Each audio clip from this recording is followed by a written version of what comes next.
నమస్తే. Welcome to Kaloji TV. మొన్న ఉదయం 11 గంటలకు Q news office Teenmaar Mallanna కార్యాలయం పైన ఏ విధంగా కవిత అనుచరులు వెళ్లి దాడి చేసిరో మనందరం కూడా గమనించినాం. సో, దానికి సంబంధించినటువంటి చర్చ గత 2 రోజుల నుంచి తీవ్రమైనటువంటి చర్చ జరుగుతా ఉంది. ఈ క్రమంలో లా అండ్ ఆర్డర్ అంటే పోలీస్ డిపార్ట్మెంట్ దీనిపైన ఏం చేస్తా ఉంది అనే కోణంలో ఒకసారి మనం చూసినట్లయితే 2 ఎఫ్ఐఆర్ బుక్ అయినాయి. ఒకటేమో తీన్మార్ మల్లన్న ఇచ్చినటువంటి కంప్లైంట్ పైన కల్వకుంట్ల కవిత మరియు వారి అనుచరులు ఎవరైతే వచ్చారో వాళ్ళపైన వాళ్ళ ఫాలోవర్స్ అంటూ కూడా వాళ్ళపైన కేసులు నమోదైనట్టుగా తెలుస్తోంది. వివిధ సెక్షన్ల కింద నాన్ బెయిలబుల్ సెక్షన్సే. ఇటు జాగృతి సంబంధించినటువంటి వ్యక్తి ఎవరైతే ఉన్నారో లింగమయ్య అనుకుంటా, అశోక్ యాదవ్ అని చెప్తా ఉన్నారు. ఆయన ఇచ్చినటువంటి ఫిర్యాదు మేరకు ఇటు తీన్మార్ మల్లన్న మరియు అతని టీం పైన కూడా కేసులు నమోదు చేసినట్టుగా తెలుస్తూ ఉంది. సో, అసలు ఎఫ్ఐఆర్లో ఏముంది అనేటువంటి విషయాలు చాలా విషయాలు కూడా మనం మాట్లాడుకోవాలి. మాట్లాడుకున్న తర్వాత దీనిలో లోతులో అసలు ఈ కేసుల పరంపర ఏ విధంగా ఉండబోతుంది అనేది కూడా చాలా క్లియర్గా మనం మాట్లాడేటువంటి ప్రయత్నం అయితే చేద్దాం మిత్రులారా. 2 ఎఫ్ఐఆర్ బుక్ అయినా కదా. ముందుగా ఒక ఎఫ్ఐఆర్ గురించి మనం చూసేట్టు ప్రయత్నిద్దాం. ఇది తీన్మార్ మల్లన్న ఇచ్చినటువంటి కంప్లైంట్. ఆ సెక్షన్ ఏదైతే ఎఫ్ఐఆర్ నెంబర్ వచ్చేసి 898/2025 ఆ ఎఫ్ఐఆర్ నెంబర్. ఇది ఏ సెక్షన్స్ ఒకసారి చూడండి. బిఎన్ఎస్ యాక్ట్ ప్రకారం 191(2), 191(3), 333, 109, 324(4), 351(3), 132 RBW, 190 RBW 49 బిఎన్ఎస్ ప్రకారం దాదాపు 1, 2, 3, 4, 5, 6, 7, 8, 9 సెక్షన్ల పైన తీన్మార్ మల్లన్న ఇచ్చినటువంటి కంప్లైంట్ బేస్ చేసుకొని ఎవరిపైన కంప్లైంట్ తీన్మార్ మల్లన్న ఇక్కడ Kalvakuntla Kavitha and her followers ఎవరు ఏంటి అనే డీటెయిల్స్ ఇంతవరకు ఇందులో అయితే ఎఫ్ఐఆర్లో మెన్షన్ చేయలేదు. మరి ఆ ఫాలోవర్స్ ఎవరు ఏంటి అనే దానిలో ఇంతవరకు తెలియదు. మొత్తానికి 9 సెక్షన్ల పైన కంప్లైంట్ ఇచ్చారు. కంప్లైంట్ సంబంధించినటువంటి ఒక్కసారి తీన్మార్ మల్లన్న ఇచ్చిన కంప్లైంట్ ఇది. నేను అనగా తీన్మార్ మల్లన్న అలియాస్ చింతపండు నవీన్ కుమార్ ఈరోజు అనగా 13 జూలై 2025 ఆదివారం రోజున ఉదయం సుమారు 11:30 ప్రాంతంలో నా యొక్క ఆఫీస్లో నేను ప్రజల సమస్యలపై వినతులు స్వీకరిస్తున్నటువంటి సమయంలో జై Kavitha, BC down down, Mallanna down down, Mallanna నీ అంతు చూస్తా అంటూ నినాదాలు చేస్తూ సుమారు 50 మంది కల్వకుంట్ల కవిత అనుచరులు వివిధ మారణాయుధాలతో నాపై దాడి చేసి హత్యాయత్నానికి ప్రయత్నించినారు. సో, ఆయన ఆఫీస్ కార్యాలయంలో ఉన్నటువంటి 11 గంటల ప్రాంతంలో అంటే జనరల్గా ఆయన మాన్యూస్ అయిపోయిన తర్వాత చాలామంది విజిటర్స్ కలిసేటువంటి సమయం ఉంటుంది. ఆ సమయంలో వీళ్ళందరూ ఎవరు తీన్మార్ మల్లన్న ఆఫీస్ పైన కవితకు సంబంధించినటువంటి అనుచరులు ఎవరైతే ఉన్నారో అందులో చాలామంది ఆడవాళ్ళు ఉన్నారు, మగవాళ్ళు ఉన్నారు. సో, దాదాపు 40 మంది 30-40 మందికి పైగా ఒకటేసారి వెళ్ళి అటాక్ చేసినటువంటి సందర్భం గురించి ఆయన చెప్తున్న విషయం చూస్తాను.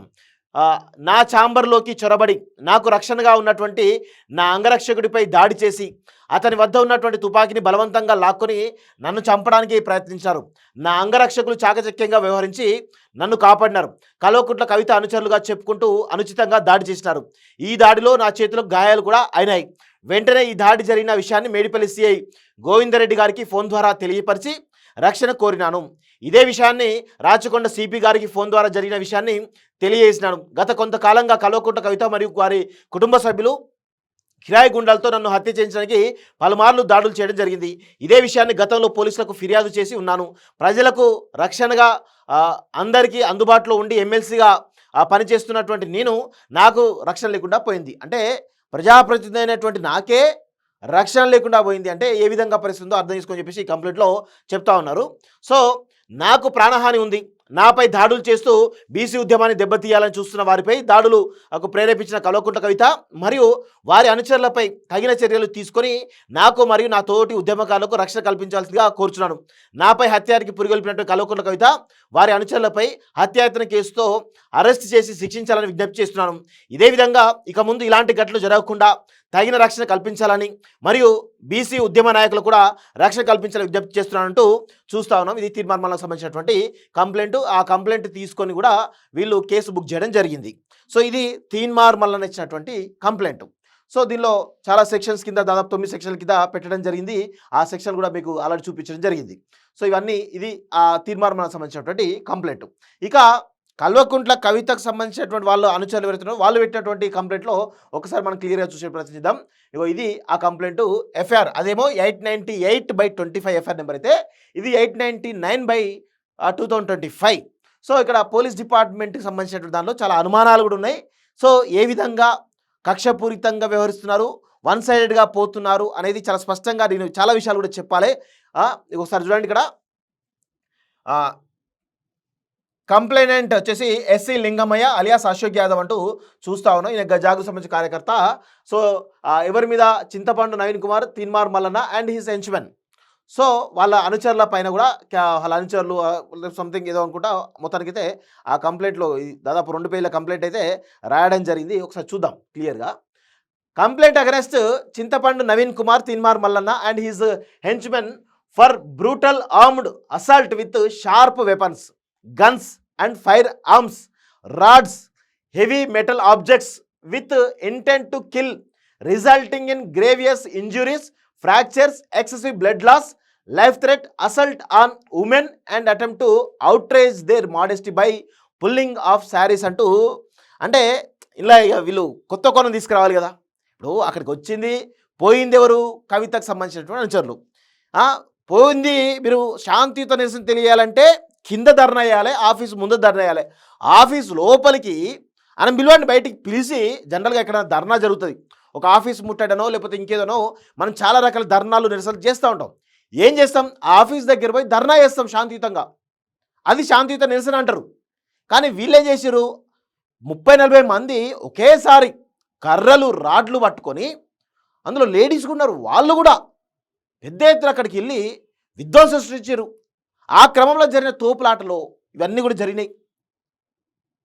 అసలు మీరు లోపలికి పోవడమే తప్పు, ఆ మీడియా ఆఫీస్ లోపల పోయి వాళ్ళపై దౌర్జన్యం చేయడమే తప్పు. అలా కాకుండా మేము శాంతియుత నిరసన చేసుకుంటూ కంప్లైంట్లు పెట్టారు. ఇది ఎవడు ఇవ్వమన్నాడు మిమ్మల్ని అక్కడికి, ఎవడు దెబ్బలు తినమన్నాడు, ఎవడు కంప్లైంట్ ఇవ్వమన్నాడు. అసలు పోలీసులు ఎందుకు, అసలు తీన్మార్ మల్లన్న ఆఫీస్ పైన దాడి చేసిన వాళ్ళపై రిటర్న్ కంప్లైంట్ ఇస్తే పోలీసు తీసుకోవడం ఏంది, దానిపైన ఎఫ్ఐఆర్ బుక్ చేయడం ఏంది, ఇవన్నీ ఉన్నాయి. ఇంకా చాలా విషయాలు మాట్లాడతాను నేను. ఇంకా లింగమయ్య అలియాస్ అశోక్ యాదవ్ ఇచ్చినటువంటి కంప్లైంట్ చూస్తా ఉన్నాం. Wish to bring to your kind notice that today July 30th, 2025 at around 11:30 AM we were silently standing at the office premises of MLC Teenmar Mallanna in Boduppal. Office premises దగ్గరికి వెళ్ళి సైలెంట్గా ఉన్నారా మీరు, లోపలికి పోలేదా, లోపలికి అక్రమంగా డోర్లను బలగొట్టి ఆ గ్లాసులను బలగొట్టి పోలేదా, తెలియదా, కనబడతలేవు అక్కడ. చూడండి, at the time a few women belonging to various backward communities approach the location to peacefully question MLC Teenmar Mallanna regarding the derogatory, abusive and highly objectionable statements he had made against MLC Kalvakuntla Kavitha during a public meeting held in Zaheerabad, Sangareddy on July 12th, 2025 అంటూ చూస్తా ఉన్నాం. So అక్కడ వీళ్ళట శాంతియుతంగా మాట్లాడడానికి నువ్వు MLC కవిత పైన ఈ విధంగా దాడి చేయడం మంచిది కాదు, ఇలాంటి డెరగేటరీ కామెంట్ చేస్తావా అని శాంతియుతంగా అడగడానికి పోయినట. శాంతియుతంగా అడగ చాలామంది విజిటర్స్ ఉన్నారు. మరి చాలామంది ఆయనకు అదే ఆఫీస్లో ఎంత దారుణం అంటే అండి, 11-10 తర్వాత చాలామంది కొన్ని సమస్యల మీద ఆయన దగ్గర పోతారు. ఎవరైతే సమస్యలు విన్నవించకపోయిన వాళ్ళు ఎవరైతే ఉన్నారో, ఆఫీస్ పోయిన వాళ్ళు ఎవరుతున్నారో వాళ్ళపైన ఈ కవితకు సంబంధించినటువంటి ఈ గూండాలు ఎవరైతే ఉన్నారో దాడి చేసారు. పాపం ఒక 2 లేడీస్ పైన దాడి చేసారు. పాపం వాళ్ళు పేదోళ్ళు, వాళ్ళు కేవలం మాకు ఈ సమస్య ఉంది అని చెప్పుకోవడానికి గోడు వెళ్ళబోసుకోవడానికి అతని దగ్గరికి వచ్చినటువంటి వాళ్ళు సామాన్యులను వీళ్ళు విపరీతంగా కొట్టిరు. అక్కడ వాళ్ళు కూడా ఈయన అనుచరులు అని చెప్పేసి ఒక లేడీకి తాకిన దెబ్బలు అక్కడ నేను చూసిన. అంటే ఎంత దారుణంగా అంటే పోయి దాడి చేసింది కాకుండా మళ్ళీ పోలీసులకు వివరణ ఇస్తూ ఉన్నారు. ఈ క్రమంలో ఇంకా ఉన్నాయి, ఇంకా చెప్తా, ఇది చూసిన తర్వాత మీకు క్లియర్ చెప్తా. He statements made intentionally before the media and in public were clearly aimed at outraging the modesty of women and were highly disrespectful. Instead of responding to the women's concern in a civil manner, a group of gundas and personal henchmen associated with the MLC Teenmar Mallanna brutally attacked the women, attempted to pull off their sarees. ఇక drama అన్నట్టు ఈ pull of their saris అంటే చీరలు లాగినరు, వాళ్ళని కొట్టిర్రు అని ఇష్యూని కంప్లీట్గా divert చేసేటువంటి ప్రయత్నిస్తున్నారు. ఎక్కడన్నా ఏ విజువల్లోనైనా వాళ్ళ చీరలు లాగినట్టు ఒక్క వీడియో ఉందా? మీరు 40 మంది వేరు కదా, మీరు కూడా విజువల్ తీసుకున్నారు కదా. ఎక్కడన్నా ఒక స్త్రీ పైన ఇష్టారీతిన వ్యవహరించినటువంటి ఒక విజువల్ ఒకటి చూపించండి, వాళ్ళ చీరలు లాగింది ఒకటి చూపించండి. ఎందుకు కంప్లైంట్లు అబద్ధాలు రాస్తూ ఉన్నారు? అంటే ఏ విధంగా ఇష్యూను డైవర్ట్ చేసి దీన్ని ఒక సెంటిమెంట్లా తీసుకపోవాలని చూస్తున్నారు అంటే బీసీలను అణగదొక్కడానికి ఈరోజు ఈ విధమైనటువంటి ఒక ప్రయత్నం చేస్తూ ఉన్నారు. అంటే క్యారెక్టర్ అసాసినేషన్ చేసేటువంటి ప్రయత్నం చేసి బీసీ ఉద్యమం నీరుగార్చలే ఒక ప్రయత్నం. బీసీలతోటి మళ్ళీ కంప్లైంట్ ఇచ్చింది ఎవరు? యాదవ్, అశోక్ యాదవ్. ఆయన ఎవరు? బీసీఏ కదా. అంటే బీసీల మీద బీసీల ఉద్యమాన్ని అణగదొక్కడానికి బీసీ నాయకులు ఎవరైతే ఎదుగుతున్నారో వాళ్ళపైన ఈ విధమైనటువంటి క్యారెక్టర్ అసాసినేషన్ అనేటువంటి కామెంట్ చేస్తే కనుక ప్రజల్లో చులకరైతారనే ఒక భావనతోటి ఈరోజు చేయడం జరిగింది.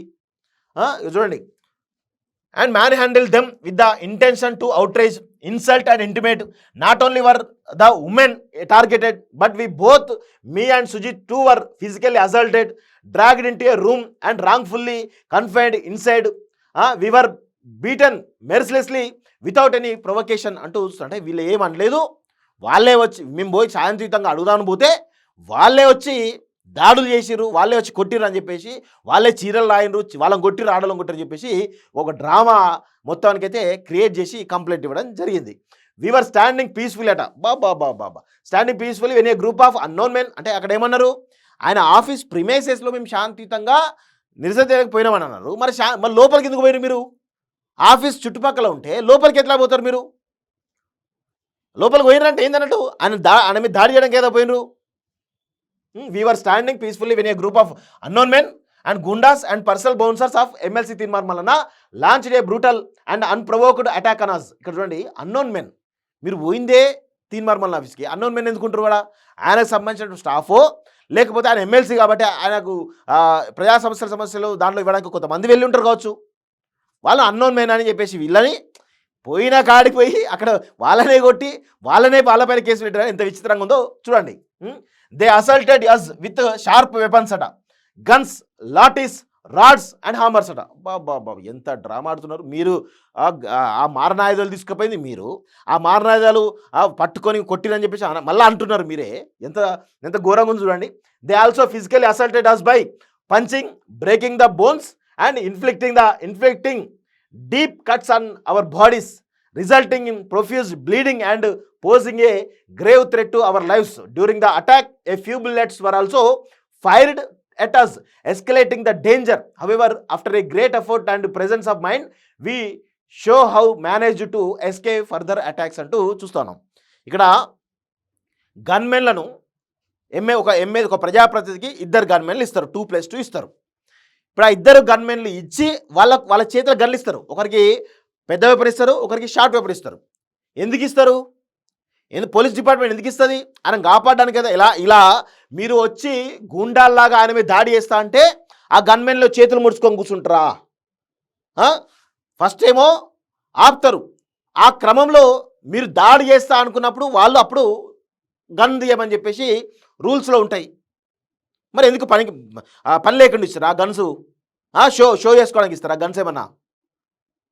అది చాలా స్పష్టంగా ఇచ్చారు కాబట్టి వాళ్ళు ఇంకా నయం, వాళ్ళు మిమ్మల్ని కాల్చలే, వాళ్ళు ఓన్లీ మిమ్మల్ని భయపెట్టడానికి పైన కాల్చిరు. అది గుర్తుపెట్టుకోండి. వాళ్ళ డ్యూటీని వాళ్ళు 100% సమర్థవంతంగా నిర్వహించరు. వాళ్ళు అప్పుడు కనుక ఆ ఫైర్ కనుక చేయకపోతే ఖచ్చితంగా తీన్మార్ మల్లనను చంపేవాళ్ళు. దాడి చేసి ఆయనను ఖచ్చితంగా చంపే ప్రయత్నమే, కుట్రనే జరిగింది అక్కడ. చూడండి, Teenmar Mallanna purposely with malice intentions made statements that outrage women's modesty, pointing out MLC Kavita is a public representative and MLC from BRS political party. Whether she had any relationship with him or any BCs by using derogatory and abusive words in Telugu కంచంపోతూ ఉందా లేదా మంచపోతుందా అని ఇదంతా రాసి దీని గురించి మనం చాలా మంది కూడా దీని గురించి చెప్పారు. చాలామంది వాళ్ళ పార్టీ సీనియర్ నాయకుడు వి ప్రకాశే చెప్పిండు. అది కామన్గా ఊళ్ళల్లో జరిగేటువంటి కామెంట్, అది దాని పెద్ద నెగిటివ్ తీసుకోవాల్సి చెప్పేసి వి ప్రకాశ్ చెప్పిండు. ఇంకా ఎమ్మెల్సీ కవిత మీద సరే తీన్మార్ మల్లన చేసిన తప్పు వ్యాఖ్యలైతే కేసీఆర్ ఎందుకు స్పందించడం లేదు? కేటీఆర్ ఎందుకు స్పందించడం లేదు? హరీష్ రావు ఎందుకు స్పందించడం లేదు? సంతోష్ రావు ఎందుకు స్పందించడం లేదు? వాళ్ళ కుటుంబ సభ్యులు ఎందుకు స్పందించడం లేదు? అందులో ఉన్నటువంటి కీలకమైన నాయకులు ఎవరైతున్నారో, ఇప్పుడు జగదీశ్వర్ రెడ్డి ఎమ్మెల్యే ఉన్నారు కదా, వాళ్ళు ఎందుకు స్పందించడం లేదు? ఇదే నిజామాబాద్లో ప్రశాంత్ రెడ్డి ఉన్నాడు కదా, ఆ కోరుట్ల ఎమ్మెల్యే సంజయ్ ఉన్నాడు కదా, వాళ్ళెందుకు స్పందిస్తలేరు? కవిత గెలిపించినటువంటి ఆ జైత్యాల ఎమ్మెల్యే సంజయ్ ఉన్నాడు కదా, సంజయ్ రావు, మరి ఆయన ఎందుకు స్పందించడం లేదు? కనీసం ఆ జిల్లా వాళ్ళు, ఆ జిల్లా ఎంపీమే గతంలో, ఆ జిల్లా సంబంధించిన ఎమ్మెల్సీ ఇప్పుడు, మరి ఆ జిల్లా వాళ్ళు ఎందుకు స్పందించలేదు?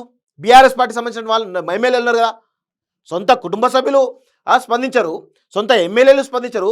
ఆమె గెలిపించినటువంటి ఎమ్మెల్యేలు సంజయ్, కోరుట్ల ఎమ్మెల్యే సంజయ్ కావచ్చు, ఆ పక్కన ఉన్నటువంటి ఇంకో సంజయ్ కావచ్చు, ఇద్దరు కూడా స్పందించాలి కదా, ఎందుకు వాళ్ళు కనీసం సపోర్ట్ లేదు? అంటే దీని వెనకాల అంటే వీళ్ళు ఎంత డ్రామాటికల్గా దీన్ని ఇష్యూని డైవర్ట్ చేసేసి ఇష్యూని కంప్లీట్గా సైడ్ ట్రాక్ పట్టించడానికి తీన్మార్ మల్లన్న మీద కావాలని దాడి చేసి ఆయన మీద కేసులు పెడుతున్నారంటే ఏ విధంగా ఉందో ఒకసారి అర్థం చేసుకోండి. Teenmaar Mallanna has bluntly misused his political power. ఏం పొలిటికల్ పవర్ యూజ్ చేసిండనే? And also attempted extortion by demanding huge sums of money from MLC కవితట. అంటే చూడండి, అక్కడ పైన ఫస్ట్ పేజీలేమో చీరలు లాగిండో అని చెప్పేసి అక్కడ రాసిరు, ఇక్కడేమో డబ్బులు డిమాండ్ చేసిండు అంటూ రాసిరు. ఎక్కడ డబ్బులు డిమాండ్ చేసిండు? దానికి ప్రూఫ్ ఉందా? దానికైనా ప్రూఫ్ ఉందా? చెప్పాలి, ప్రూఫ్ ఉంటే పెట్టండి. పెట్టరు, అదేముండదు. అంటే ఇక చేయాలిగా, కంప్లైంట్ ఇవ్వాలి కాబట్టి ఒక 100 రకాల కారణాలు చెప్పేసి కంప్లైంట్ ఇస్తూ ఉంటారు. చూడండి, as well as from other women and individual belonging to weaker sections of the society all under the false pretence of journalism అంటూ చూస్తాను. ఇది పరిస్థితి. ఇట్లాంటి వాళ్ళ వీళ్ళట ఇంకేమంటారు, these deliberate acts have caused a serious breach of peace and tranquillity in the society అట. అసలు మీరు 40 మంది అందరు కలిసి ఆఫీసుకు పోయి అక్కడ విధ్వంసం చేస్తే మీ గురించి మీరే రాసి ఇక్కడ in the society and creating an atmosphere of fear and insecurity among innocent and law abiding citizens అట. ఎంత దారుణం చూడండి. 40 మంది వాళ్ళే పోతారు, వాళ్ళే విధ్వంసం చేస్తారు, వాళ్ళే రక్తపాతం చేస్తారు, అన్నీ చేసేసి ఇక్కడ చూడండి మళ్ళీ ఇక్కడ ఏమంటున్నారు, fear and insecurity among innocent and law abiding citizens అని మళ్ళీ రాస్తా ఉన్నారు. ఎంత దారుణం అండి.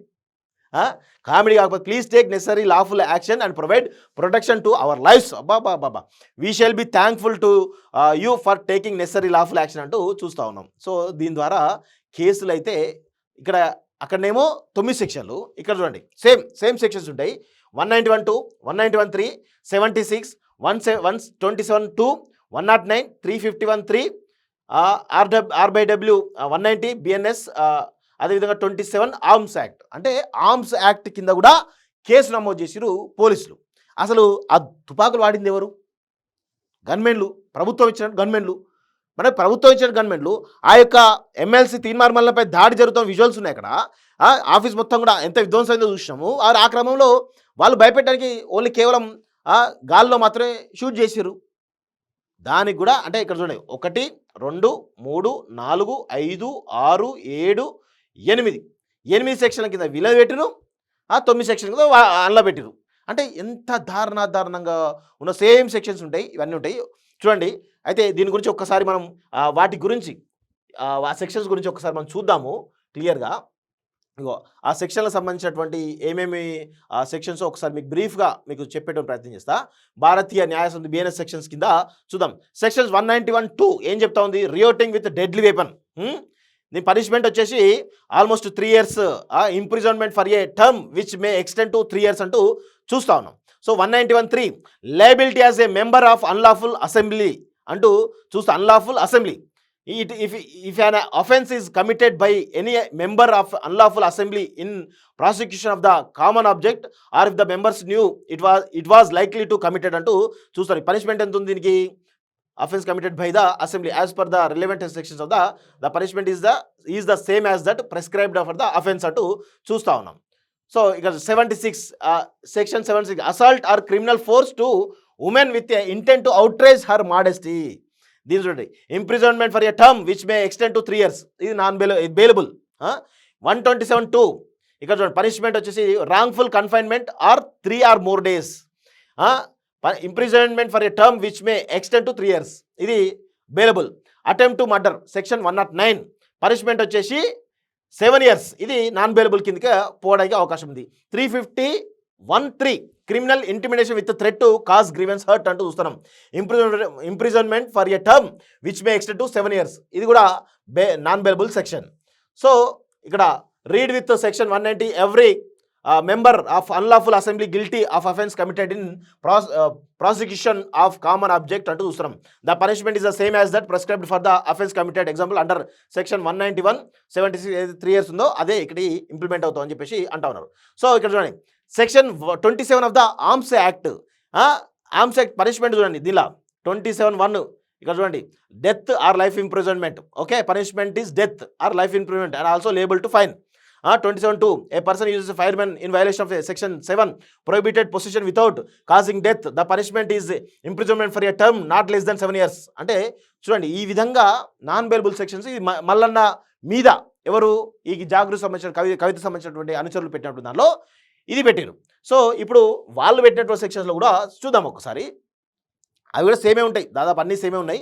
ఒకసారి అవి కూడా 191(2), 191(3), 76, 127(2), 109, 351(3) read with 190 and 27 arms act ఇది చూస్తున్నాం. ఇది ఒకసారి ఇదేమో వాళ్ళు పెట్టేదానికి సెక్షన్స్, ఎవరు కవిత పెట్టిన సెక్షన్స్ కింద నమోదైన దానిలో 191(2), 191(3), 333, 109, 324(4), 351(3), 132 read with 190 read with 49 BNS కింద ఇది నమోదని. సో ఇక్కడ చూడండి 191(2) రియోటింగ్ విత్ డెడ్లీ వెపన్ అలా కూడా ఉంది, ఇలా కూడా సేమ్ ఉంది. అది ఇంప్రిజన్మెంట్ అప్ టు 7 years. ఇది మేబీ సెక్షన్కి ఇది బెయిలబుల్ నాన్ బెయిలబుల్ సెక్షన్కి రావడానికి అవకాశం ఉంది. 191(3) punishment imprisonment up to 10 years. ఇది నాన్ బెయిలబుల్ సెక్షన్. ఓకే, ఆ తర్వాత BNS section 333 house trespass with a intent to harm. వాళ్ళే కదా ఇప్పుడు ట్రెస్పాస్ చేసారు ఆ లొకేషన్లో పోయి చేసినప్పుడు ఖచ్చితంగా ఉంటుంది కదా, దీనికి పనిష్మెంట్ ఎంత, imprisonment up to 7 years and fine.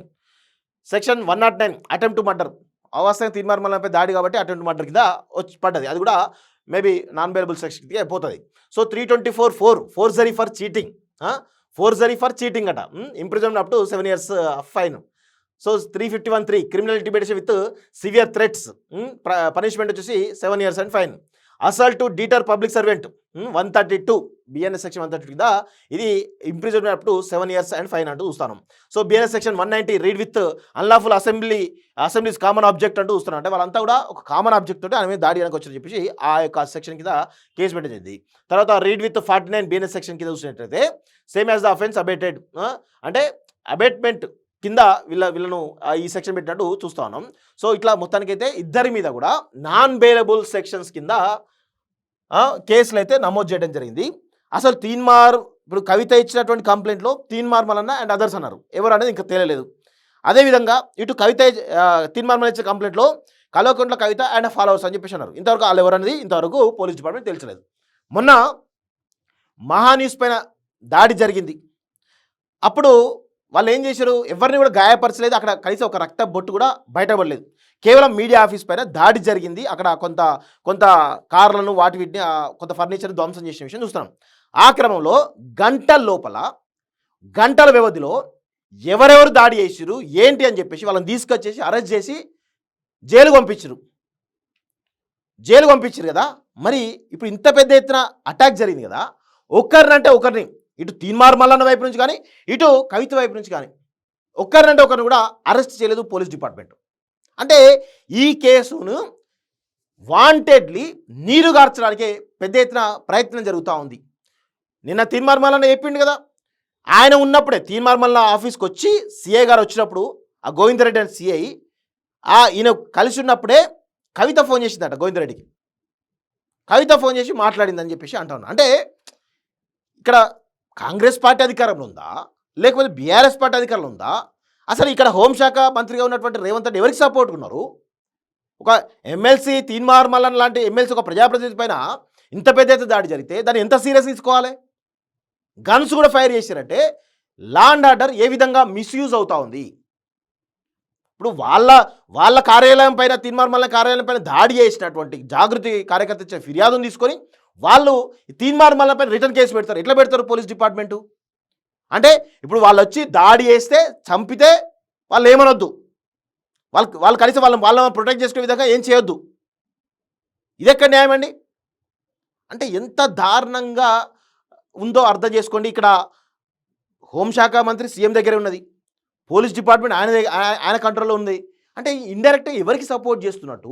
మల్లన్నకు support చేస్తున్నట్ట CM Revanth Reddy, లేదంటే కవితకు సపోర్ట్ చేస్తున్నట్ట? నాకైతే చాలా స్పష్టంగా అర్థమవుతా ఉంది. కవితను కాపాడే ప్రయత్నం ఏమైనా రేవంత్ రెడ్డి చేస్తున్నాడా? ఎంత దారుణం అసలు. ఇక్కడ ప్రభుత్వం ఏమున్నది? వాళ్ళెవరు? ఏంటిది? కనీసం ఆ సపోర్ట్ కూడా ఉండదు. అంటే వాంటెడ్‌లీ ఈ ఈ కేసులో ఎవరు కూడా అరెస్ట్ కాలేదు అంటే చూడండి ఎంత కనీసం ఐడెంటిఫికేషన్ కూడా చేయలే. ఎవరెవరు దొరికిండ్రు? ఎవరెవరు వచ్చిర్రు? ఎవరెవరు దాడి చేసిర్రు? ఎవరి మీద కేసులు కావాలి? మీకు పోలీస్ డిపార్ట్మెంట్ తెలియకపోతే మేమిస్తాం.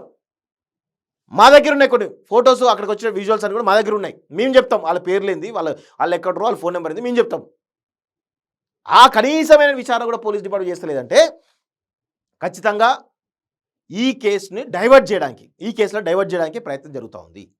నిన్న మనం చూసినాం కదా, ఎవరు పొన్నం ప్రభాకర్ మరియు మహేష్ కుమార్ గౌడ్ చాలా స్పష్టంగా కవితకు సపోర్ట్ చేస్తూ ఉన్నారు. అంటే ఎక్కడ పోతున్నారు? అంటే దాడులు కరెక్ట్ అని మీరు అనుకుంటారా? అది కరెక్టా కాదా అనేది ఒక సిస్టమ్ ఉంటుంది, డెమోక్రటిక్ ప్రాసెస్ ఉంటుంది. దానికి కేసులు ఉంటాయి, లేకపోతే మీ మీదే కదా, మీ ప్రభుత్వం ఉన్నారు కదా, శాసన మండలి ఉంది కదా, శాసన మండలి చైర్మన్ మీ ఓడే కదా, వేయండి ఎథిక్స్ కమిటీ వేయండి. ఏసీ తీర్మానం వలన వ్యాఖ్యలు తప్పైతే ఆయన ఇమీడియట్గా ఆ పదవి నుంచి తొలగించండి చూద్దాం. అది అవసరం లేదు. ఇమీడియట్గా అది చేయడానికి ఏమవుతుంది మరి మీకు? అది చేయరు, దాడినేమో సమర్థిస్తారు. అంటే మీరు వాంటెడ్లీ చేస్తున్నారు. నేను తీర్మానం వల్ల అందుకే అన్నాడు కవిత కాంగ్రెస్లో పోతుంది, అసలు 4 మంత్రి పదవి ఉండాలి ఆమెకి అని చెప్పేసి అన్నాడు. వాస్తవమేమో మరి అది కూడా. అంటే ఎంత దారుణంగా వీళ్ళ వ్యవహార శైలి ఉందో ఒక్కసారి అర్థం. నేను వన్ సైడెడ్గా తీర్మానం సపోర్ట్ చేస్తున్నట్టు కాదు. ఇక్కడ గతంలో నుంచి అసలు కాంగ్రెస్ పార్టీ ప్రభుత్వం ఉంటే బీఆర్ఎస్ సంబంధించిన వాళ్ళు చెప్పినట్టే పోలీస్ డిపార్ట్మెంట్ ఉంటుందంటే ఏంది పరిస్థితి? ఇక్కడ ఎవరికి సపోర్ట్ చేస్తున్నారు? ఒక తీర్మార్మలపై దాడి జరిగితే చూడండి, ఈ అగ్రవర్ణాలకు సంబంధించినటువంటి వీళ్ళందరూ కూడా ఎట్లా ఏకమవుతున్నారు? రేవంత్ రెడ్డి కానీ, కవితారావు కానీ, అవసరమైతే కేసీఆర్ రేవంత్ రెడ్డి కలిసి కూడా ఈ బీసీలు దొక్కుతారేమో. ఇప్పుడు చూడండి, బీజేపీ నుంచి కనీసం స్పందన ఉండదు. ఎంత ఘోరంగా ఉన్నదంటే పరిస్థితి చాలా దారుణంగా ఉన్నది. ఖచ్చితంగా ఇప్పటికైనా మారండి. మారి ఆ దాడి ఏంటిది దాని మీద చర్యలు తీసుకోండి. ఇట్లా ఇష్టం వచ్చినట్లు దాడి చేసి మళ్ళీ దాడి చేసిన వాళ్ళ మీద కేసులు పెట్టి లోపల పంపుతామంటే ఏందన్నట్టు? ఇది ఎక్కడ పోతుంది చట్టం? ఎట్లా ఏ సమాజంలో ఉన్నాం మనం? చాలా చాలా దారుణంగా పరిస్థితి ఉంది. దయచేసి ప్రజలందరూ కూడా గమనించాలని చెప్పేసి నేను కోరుతా ఉన్నాను. చూస్తుండండి college TV. Thank you very much.